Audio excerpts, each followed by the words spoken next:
Welcome to Adiftco, where we will be asking the questions men have. We will do cooking for a single man and dinner for two.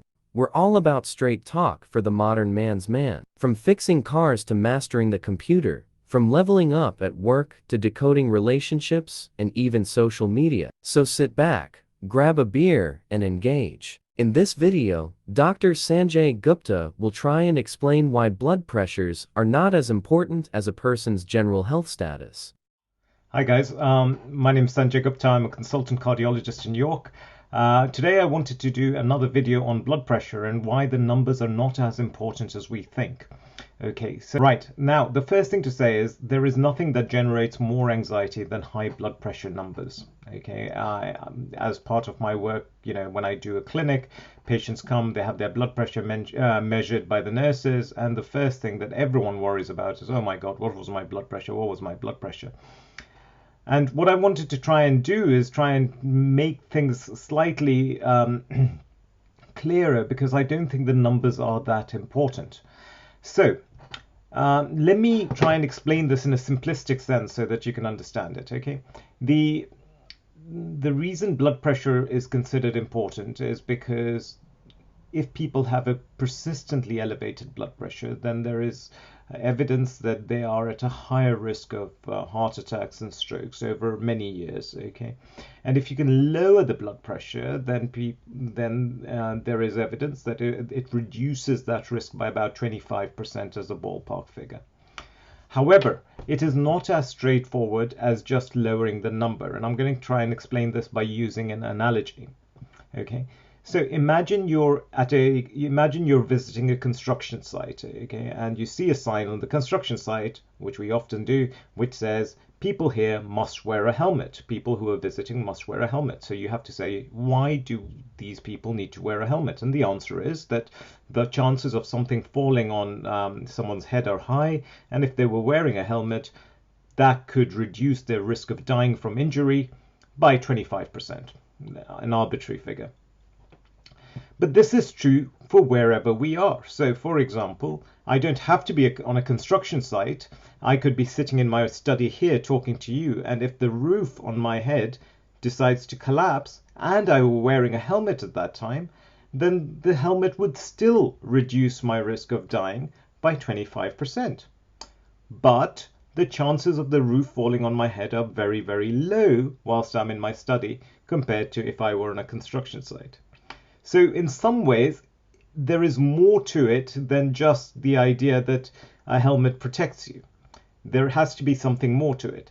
So in blood pressure, we realize that it's far more important as to who you are and what your other risks are, which decide your risk of stroke.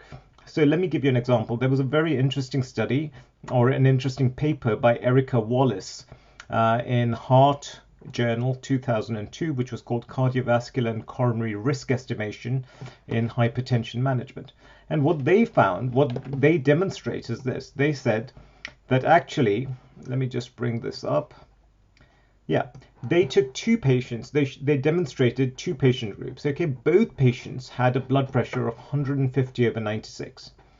But patient A was young, she was female, she had low cholesterol, she was a non-smoker, she didn't have diabetes, and in her, the risk of having a problem in 10 years was incredibly low. In fact, you would have had to treat 321 people with blood pressure medications to make any difference to one person.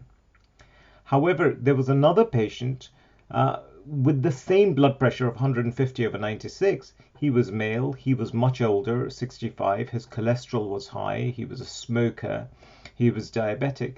In him, the risk of something bad happening to him over 10 years was much higher, and therefore you only needed to treat 16 people to make a difference to one life. So what this goes to show is it's not the blood pressure that is important. It's all the other things. It's the age. It's whether you have diabetes. It's whether you smoke. It's whether you're sedentary. If you are someone who is generally fit and well, who doesn't smoke, who doesn't have any risk factors, who lives a healthy lifestyle, who minimizes his stress, who sleeps well, your risks from having a high blood pressure are incredibly low. If, on the other hand, you do all those things which are actually bad for our health, including being overweight, smoking, being stressed, not sleeping, being diabetic, etc., then the risk is much higher. And therefore, what I'm trying to get across is that the number is not important. What we shouldn't be doing is focusing on, oh my God, this is my number, I need to get that down. What we should be concentrating on is the general state of our health and thinking, okay, well, if I'm sedentary, then I need to get more exercise. If I'm stressed, I need to minimize my stress. If I smoke, I need to cut that down. Trying to move from being an unhealthy person to a healthy person makes a far bigger difference to our overall risk compared to just reducing the number or making the number look nicer. Please like and subscribe. Leave a question you have in the comments.